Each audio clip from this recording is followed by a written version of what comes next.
Can you say hard hats, folks? Hard hats, lunch pail, steel-toe boots? Anything short of a championship this year is a failure. Look at this boomer right here. You've just got so much talent here. Somebody said we need to apologize for Jalen. Can I call it John? What are we apologizing for? What did we say? What did we do?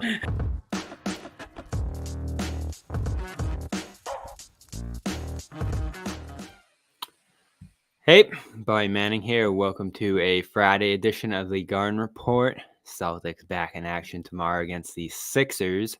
And we'll get to see more of the guys we saw in Abu Dhabi and hopefully Al Horford, who Joe Mazzulla talked about, his status, his outlook for preseason, even for the regular season, a little bit of practice yesterday. Noa Dalzell here.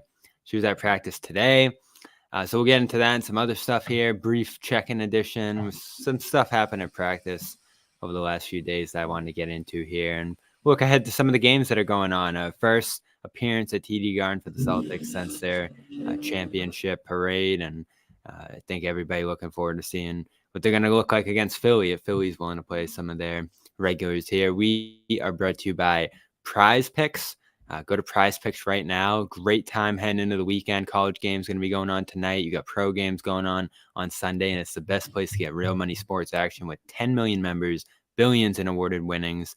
Prize Picks has made daily fantasy sports accessible to all. You just pick more or less on at least two players for a shot to win up to 100 times your cash. Run your game all season long on Prize Picks, and it's just a great overall experience because, let's face it, your fantasy team, full season fantasy team is probably going off the rails right now. I know mine is. In one of my leagues, injury strike. There's no way around that. I know everybody's got McCaffrey out who took him one, but on Prize Picks, you can draft a new team each week heading into these games and get injury insurance so your team stays in play even if someone goes down in the first half. So again, just pick two or more players, pick more or less on their stat projections, and if they convert on that, you win. That's Prize Picks. CLNS right now gets you $50 instantly when you play your first $5 lineup. That's code CLNS. Prize Picks right now, CLNS. Pick $5 lineup and get $50 instantly. Prize Picks. Run your game. Love it over there. Check it out. So, Noah, Joe Mazzulla asked about Al Horford's preseason status. He didn't play in the Abu Dhabi games. We'll sit some more in the next three. Obviously, 3 games coming up in 4 days. So they're being careful with him. They're ramping him up. And that carefulness could extend in the regular season, at least according to what he said here. Just ramping him up. We're still talking about that. He'll definitely play in one of them, maybe 2. Just kind of ramping him up and making sure he stays sharp. That's all. Is there a thought to maybe keeping him off the bench, starting in that interim before Porzingis gets back? Yeah, they're still doing whatever makes sense for the team. Obviously, he's been great for us, both coming off the bench and starting. And so we just have to make that decision, whatever we think is best for the team at the time that we'll do. And to credit to him that he's open-minded enough to know that, he'll just do whatever's best for the team. So pretty ambiguous there. Could be nothing. Did stand out to me, though, a little bit. The thought that maybe you go with Luke Kornet at center here. And I'm surprised I didn't come up with that. Corrales did. But it's not far-fetched. Horford played off the bench mostly last year. There's going to probably need to be even more load management this season, given the minutes he played last handful of playoff runs. He's 38. He looked pretty good in that second unit role last year once he got used to it. And since that's where he's going to probably end up anyway, once Porzingis comes back, I guess it could make some sense. Kornet looked pretty good with the starters out there. Looks like he's going to take a step this year from the little we saw in those 2 preseason games. And I think he's just a good guy to fit in limited minutes with that group. And maybe there's some matchup issues here or there. I know Joe in that cut there talked about maybe going back and forth between different looks. I have a tough time thinking it's actually going to happen. But how do you feel about it? Yeah, I mean, I think if they do any Al Horford off the bench, it's not because they don't think that the starting lineup would be better with him, because I think that starting lineup was so good in the playoffs last year with him anchoring the defense. I think it's just looking at the context, like you want to think long term. And I don't know that it's going to be exclusive to just Al Horford, this mentality of like maybe sacrificing regular season wins in the name of longevity and in ensuring that guys are going to be ready to go in April, May, and June. And so Al's going to be 1 year older. I think we haven't really seen a drop off from him where he's no longer contributing at a really high level. I think he's one of the reasons they won the championship last year. But if it means, Luke starts sometimes, maybe they try Xavier Tillman in there. I think Tatum doesn't love being the 5, but they can throw that in there as well. But just limiting, he's not going to be playing 35 minutes, 30 minutes a night during the regular season. And if you're looking at Porzingis being out for a while, like that's certainly going to be, that's going to mean that other guys are going to step up and play more. So whether or not he actually starts, like I think the jury's out. I don't know if to make too much of that Joe Mazzulla clip, but I could certainly see him being moved to the bench just to save his legs.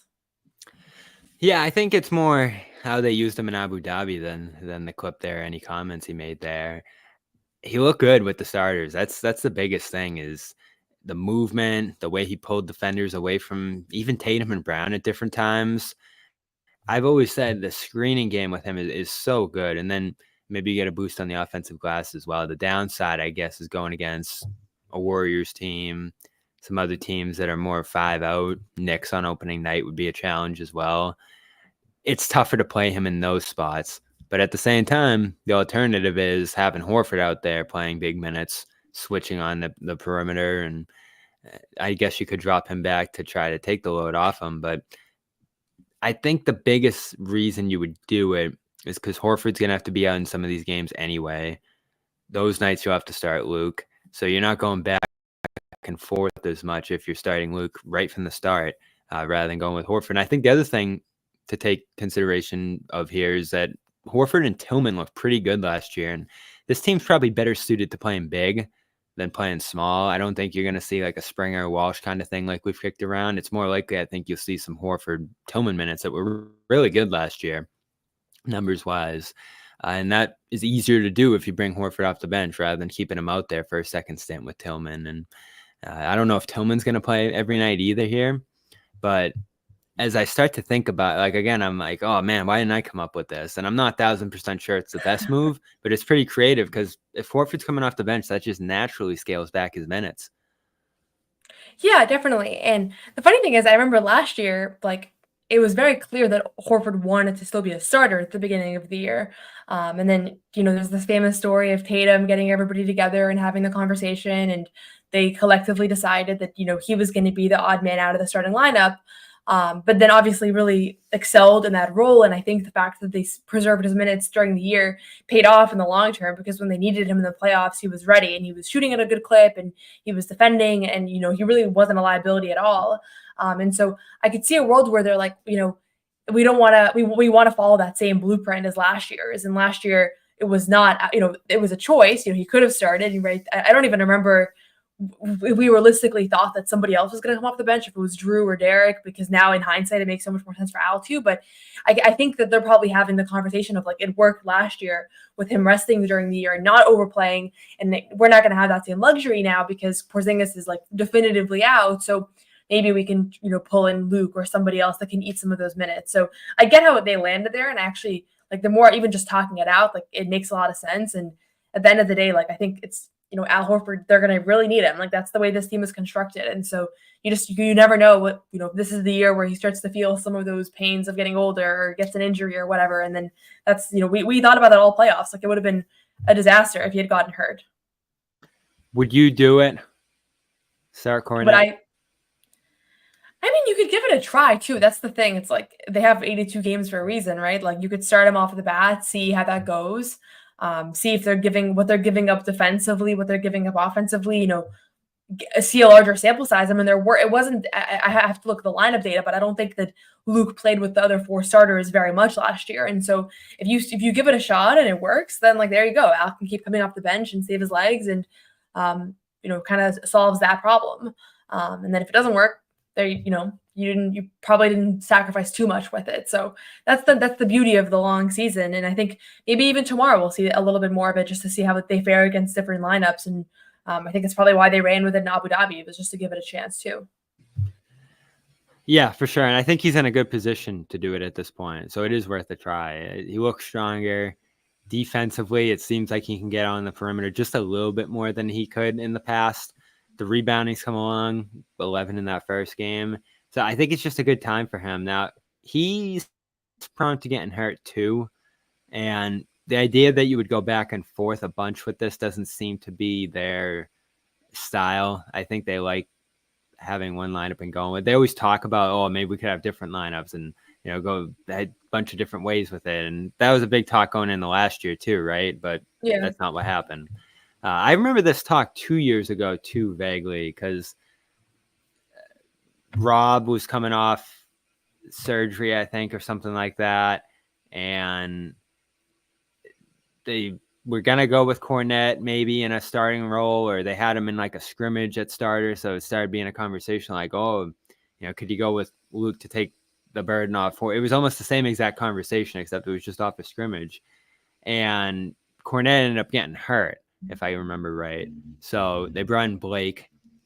So this is 2 years, last year, 2 years ago.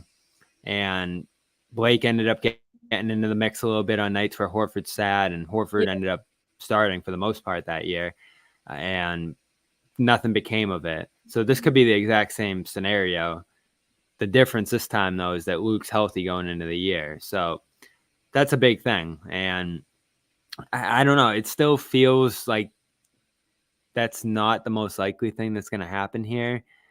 But I like the idea. I like that it moves Horford to a smaller role, because my biggest fear still is that they're going to lean on him too much during this absence period for Porzingis. And this is a natural way to scale him back a bit in rotation. Yeah, I think honestly, like at the end of the day, I don't think they'll go back and forth, but so much could happen as far as injuries go, as far as guys' plays go. Part of what I think is being insinuated here is that whereas some players spent all summer working on their game, like I get the feeling that Horford really rested most of the summer. And so I think he's still just trying to work back into like real NBA game shape. And so part of it could just be that. I mean, Joe mentioned like we're ramping him up.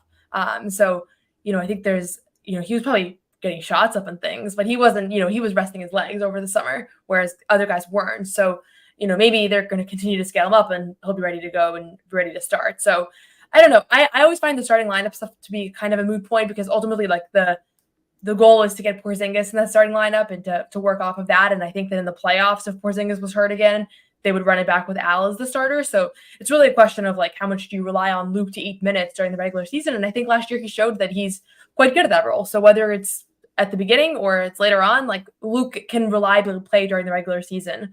And I think another question is like, where does Xavier Tillman fit in? And does he fit in above Luke or alongside, or does Luke still have kind of the upper hand? And a lot of it's going to come down to how well he can shoot too, because I think there's hope there that Xavier Tillman can stretch the floor and kind of give them that other option on offense. But it's not proven yet, right? It's more of a concept than a reality. So I think that's the only other thing to consider is like, does he potentially eat some of those minutes in a more substantial way than we saw last year? Yeah, I don't think there's any doubt Luke has the upper hand, and it's the knowledge of the system, the versatility on defense. They can play him in different positions there. I love the way he fits in next to these guys offensively. Like, that tape in Abu Dhabi was just so great to watch of him passing the ball inside out. There was one play he slips by Jokic and gets an and one. He didn't shoot amazing at 5 for 8. You'd probably like to see him put another basket or two in there. But he's just so in sync here and so much of a complimentary player. I can't get over the fact that for being a guy who's such a small threat to score, he still opens up so much space for other guys just with the way he moves and the positions he's able to pass from and just the smart screens he sets. Now he can get an offensive rebound here or there. So I want to see this. I want to see what it looks like. I'm sure we will in these next handful of preseason games, because as you mentioned with Al, and that was something that stuck out to me at Media Day, he's not really there yet. And I think he said as much. Like, I'm still ramping up. The summer was short. That impacted me a little bit. And is he going to be 1,000% ready for the start of the season? I don't know. And some of it comes back to the minutes he's played the last handful of years. And it's kind of crazy to look at. 2,315 last year between regular season and playoffs, 2,539 in 2023. So he played even more without going to the finals. And then 2,820 the year they went to the finals in 2022. So that's 7,600 minutes for Horford over the last 3 years here. And, it was essentially the twilight of his career. So that combined with a short summer, maybe not a ton of activity, as you talked about, it's a tough position for him going into this year. And it might be a slow start for him. And that might transition from, let's say, a week or two where he's coming off the bench and playing small minutes into ramping him up. Because I remember Brad talked about in June, both sides of that being important, like reducing minutes, getting rest, but also playing enough minutes where you're ramped up to play big minutes eventually. And they're going to need him to play big minutes eventually, but it'll probably be in April, May, June. Yeah, and I was thinking about this. I went on like a radio station in Maine yesterday, and they were asking like, what are the big stories out of camp? And I was like, is Al Horford going to start? Like, who's going to play the backup minutes? Like, there really has part of the challenge right now is like, and just thinking about this team is that it really is just the exact same team as last year, with just the question of like, are you even more cautious than you were last year about minutes and about rest? But they really were so cautious. Like, what I'm curious about is just how the conference starts to shape up as the season gets started. Like, if the Celtics are all of a sudden in the 3rd or 4th seed because other teams are all going on win streaks and they drop some easy ones, like maybe you start to think about like, maybe I'm not going to go as hard in this whole like sacrificing regular season wins. I think we're used to them in this iteration of this team. Like, they had such a lead in the standings last year that almost like wins, like the regular season games all felt like they were for practice and you could rest whoever. And the number 1 seed was really never out of, never really, at risk. So that'll be another element as well. Like a few weeks, a few months into the season where all of a sudden, like maybe we do actually need to prioritize regular season wins because they're not at the standing. They're not at the spot where we might expect right now. Though it was interesting to see in the GM survey, just like how overwhelmingly teams, other teams' general managers believe this team is going to dominate and win the championship and be the number 1 seed. I think it was like all but one team, and I think it was the Celtics themselves, because they can't vote for themselves, that had the Celtics as the number 1 seed in the East. So that's our impression, but obviously that could all change quickly. Yeah, for sure, especially with health, and that's going to swing things drastically here. And the Celtics are in a good spot right now with their complement of centers, even with Porzingis out. But things change if one more guy goes down for any amount of time here. And I think that's another reason you have to be ultra careful with Horford is you want him available consistently. You don't want him to miss any long stretch of time. So if having him sit out maybe even more than those back-to-backs early on is able to save him from any ailments, you got to do it. And I think that's something that they're going to do in the early going here. I don't think there's any doubt about it. And not so much the Joe comment there, but more utilizing Horford with those starters in both those games, not mixing that up all that much. And, going to Cade off the bench first, I thought was telling in the second game, using Tillman as much as they did. And the combinations too, getting those guys together shows, I think, how much they're going to have to utilize double big to get through some of their depth here to start this year. Some other notes from practice this week, and I know you were there today. I don't know if anything was too interesting, but continue to be on Jordan Walsh watch a little bit because he played some good minutes in those Abu Dhabi games. He was out there today playing with some of the Stay Ready crew guys. And man, Lonnie Walker being on that Peterson, Dimitrov, Skapintsev team doesn't bode great for his stock, as we've talked about here. But Walsh, even though still obviously part of this group, still on the lower tier things. I asked Joe on what's today, Friday. I asked Joe yesterday if we could see more Walsh in Boston during the regular season, and said if it makes sense, we could do that. And still probably going to be main for him at the start of this year, but seems like Joe's pretty impressed by how he responded to the summer league, put him in a position to, play with the second unit there in those Abu Dhabi games. And he seems to be in a positive place too. I think he talked to Jay King yesterday in The Athletic, and they look back on the summer league thing that we talked about, his mindset going into that, all of that. And I don't know, part of me thinks that we could see a little bit of Walsh during this regular season, certainly more than last year, as he tries to fit into a role. And I guess you misspelled peak there, Noah. Wait, Wait, oh, you Someone can see my corrected tweet. you. Yeah. It's been a long day, man. It's been a long day. Had a 5 a.m. bus leaving New York. There's going to be a lot of typos for me today. So more Walsh tomorrow. We're gonna see him more second unit. Yeah, I think so. I think, we were talking to Peyton about the preseason games. He's excited. He said he confirmed he'll be playing in both games. He offered up that information. I don't think we I suspected don't think otherwise. Payton's ever gonna sit in his whole career. Yeah, he was like, I know some guys aren't going to play both games, but I'm definitely playing both games. But he, I think guys like Jordan Walsh is going to be. This is my bread and butter. I'm excited for these 2 preseason games. I'm excited to watch Jordan and to watch Baylor Shireman and Jaden Springer, who I'm going to keep pushing the Jaden Springer agenda. Joe said he's been very impressed by his ball pressure. So that's You think we'll see him? So we're thinking about the perimeter, right? Last year, they didn't really have opportunities for anybody below Sam Hauser and Peyton Pritchard because everybody was healthy, right? So like Drew Holiday had a couple ankle things, a couple games, but they really didn't miss any time.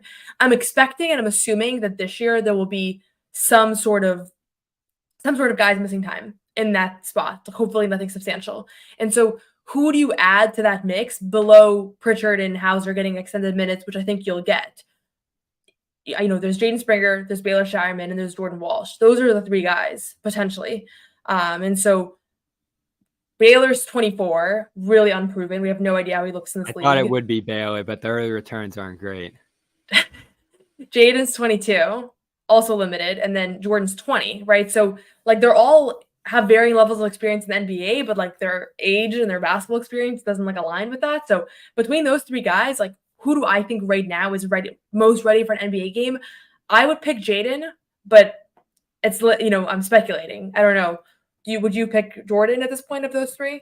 I think they all have a chance. I like Jordan more because I think, as we saw in small bursts in those preseason games, he has the potential to play in the lane, screen, finish, grab offensive on the rim. And the tough part with him, we talked about him as a 3-and-D guy, is that 3-point percentage started to tick up a little bit in Maine last year.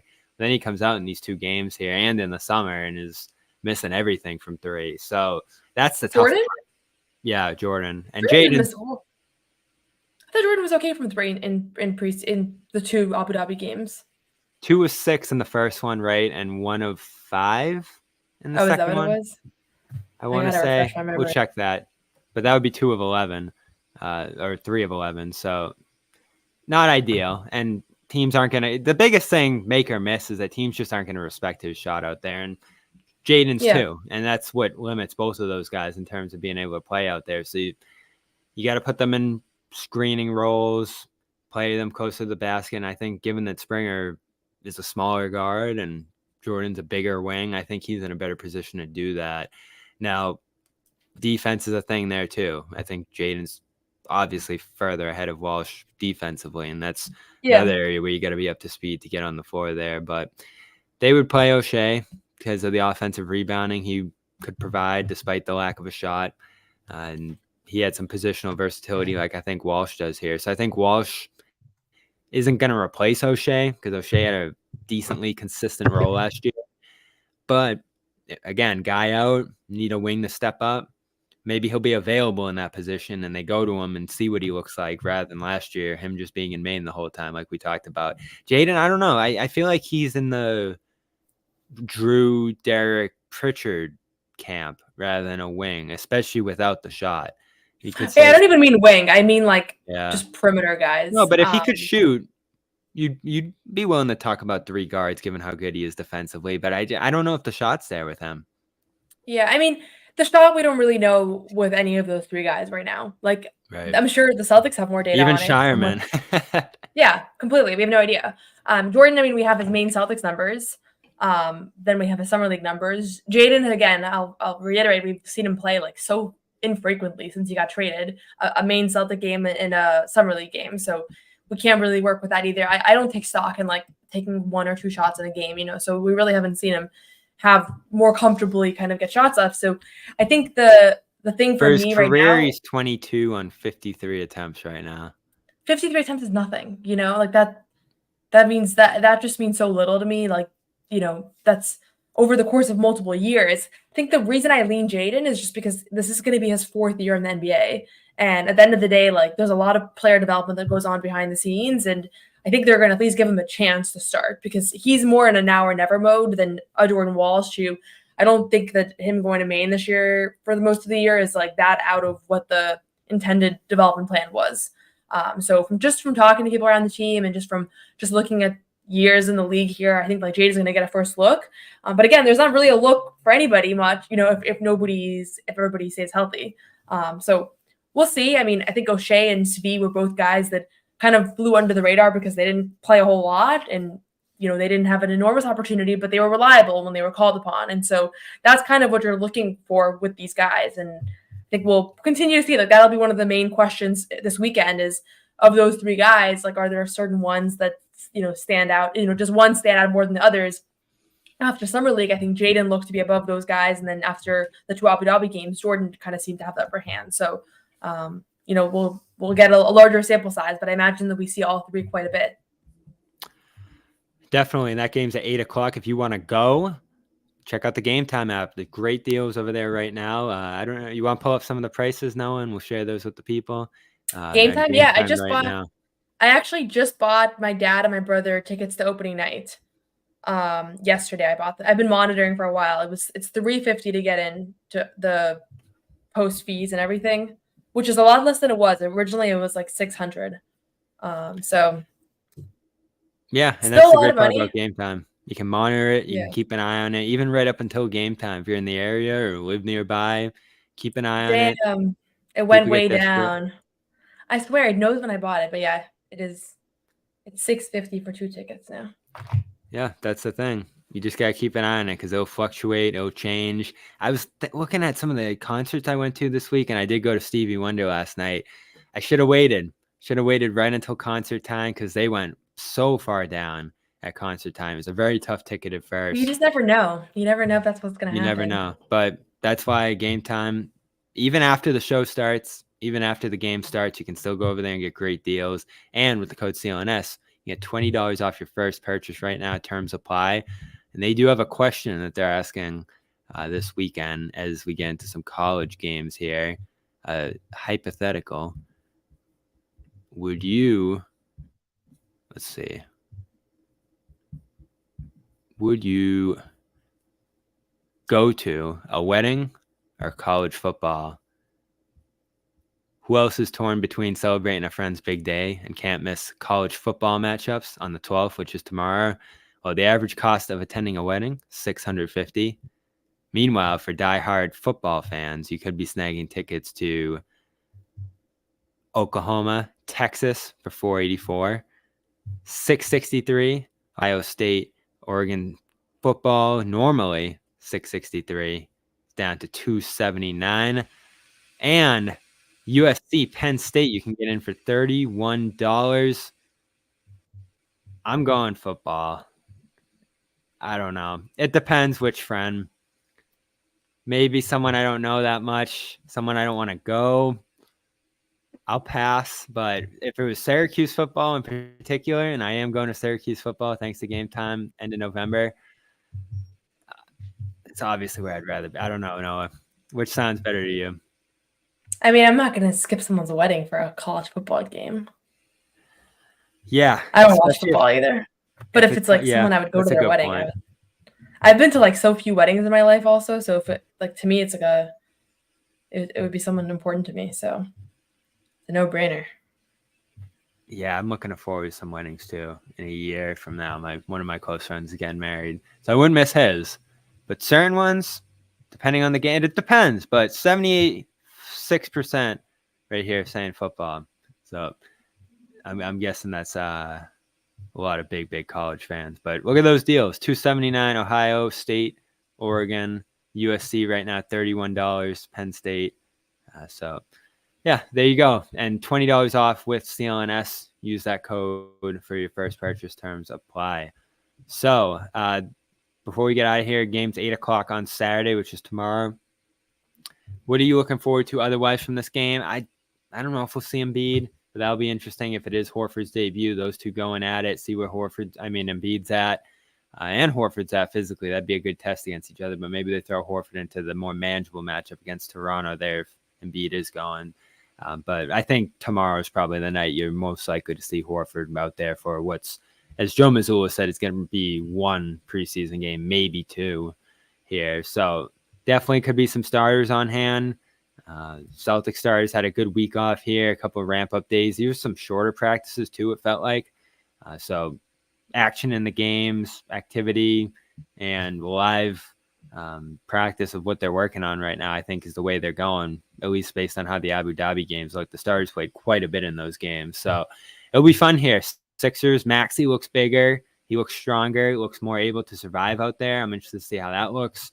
You're adding Paul George to the mix here. Is he going to play? We're going to get a sneak peek at what his fit is on that team. And then Yabusele coming back to town. I'm sure he's going to get a standing ovation when he enters. So a lot of fun stuff to watch from this game that many people feel like could be the East Finals this year. Yeah, I think I was going to mention Yabusele is a fun one. I always like watching Peyton Pritchard play preseason basketball. I feel like it's just from a basketball standpoint, it's a fun experience. But yeah, just any insight we get on the rotation. I think that's the only thing that we can really think about right now is like just evaluating who's playing with who's playing well. Like I mentioned, between the perimeter guys who might step up and get some additional opportunities, but we're not going to learn anything super substantial from these two games. I think it's going to be a continuation of what we saw in Abu Dhabi, but just probably less minutes for the starters and more kind of going deeper down the bench. Maybe we'll even see like an Anton Watson, some of those guys that we've seen very little of. They might still be in scrimmage mode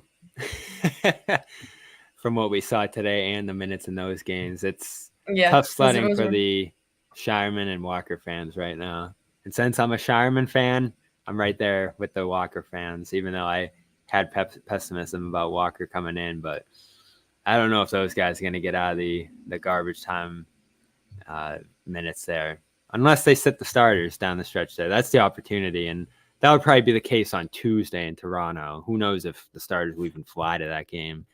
LeBron was complaining. He didn't want to go to Milwaukee. Famously. Yeah, and I doubt Celtics starters or the Celtics themselves will want their main guys going up to Toronto for that. Celtics had to leave the country twice this preseason, and LeBron's complaining about Milwaukee. I know. That one's so viral. Everybody weighed in on that one. He was probably just being a little facetious, but it is kind of a funny, like it's not that big of a deal to go to Milwaukee for a preseason game. It's kind of like everybody's doing it. I learned a little bit how they're scheduled, though. I think that opened the door on people sharing that actually the teams make their own schedules versus the NBA for preseason. Schedule. Yeah, I didn't realize that's how it worked. So I learned a little something because LeBron turned to the internet to complain, and everybody tried to dunk on him. So Celtics Toronto, some love there because they're playing each other twice this preseason. It used to be Charlotte. I'm actually surprised they didn't do Charlotte this year with Lee and all that, but they'll see them pretty early in the schedule, so maybe that's why. But that's it for today. Not a ton from these practices. Pritchard doesn't like our video. I'm going to blame Rich for that one. That was so funny. I was cracking up when he said that. So you can check that out over on CLNS Media. Derek talked today. Joe, more on the Horford thing here. Again, if you missed it, Joe essentially said they're open to anything at center. Maybe a mix of starting roles there. I don't know what that means. Again, different times in the past, Hernan Gomez got into a preseason game. You're like, oh, is that a thing? Horford came off the bench that year when Ime started, and Horford just ended up starting that whole year. And then 22-23, Blake's in there, and Kornet scrimmaging with the starters, but Horford just ended up starting there too. And I think the easiest way to go is just to give Horford this spot. But there's a lot of merit, I think, to the Kornet idea, which credit to Corrales. He asked that question and got a pretty good answer there. So Horford's going to play in one or two of these games coming up after sitting out. Good to see he's not hurt. I was curious about that, but just a slow ramp up for him and a short summer impacting his preparation. And, of course, at 38, too, they're going to be careful with him. But I want to come in and talk about that. Which way would you go? Kornet, Horford? If anyone's going to love the Kornet route, it's going to be me. And I like it. I like the idea. So we'll see what happens on opening night. I'd have to imagine be Horford on opening night, but maybe they'll surprise us. For Noa Dalzell, a lot of great work up from her from Minnesota on the WNBA Finals, SB Nation, for all that. And you got Boston coming up throughout the week. We'll have some post-game coverage of these games as well. I think it's just going to be me on the air, and Noah joining me as well. Sherrod will be in the mix for these games. No Jimmy. I don't believe John is in the mix for this weekend either. So join us after that game on Saturday night as well as Sunday night. A longer look at some of the younger guys, bench guys, I'm sure on Sunday. But I think we'll see at least some starters on both sides with the Celtics-Sixers matchup right there. And that's just a day away. Again, go check it out. Tickets, game time, CLNS for $20 off your purchase. It was a good game to get into and see before the big money games start in the regular season. So go over there, see Yabusele, see maybe Embiid, Horford, all the regular guys for part of this game, and get a look at some of the younger guys too. And then use code CLNS to get $50 when you play $5 instantly at Prize Picks for this weekend's games. Go set your lineup, Prize Picks, run your game. That's it. Noa Dalzell, Bobby Manning. This has been the Garn Report, and we will talk to you tomorrow night. Wait, Amit's got an outro for us, I think. No, he doesn't. He said he was going to work on an outro. He had a phenomenal game. Phenomenal!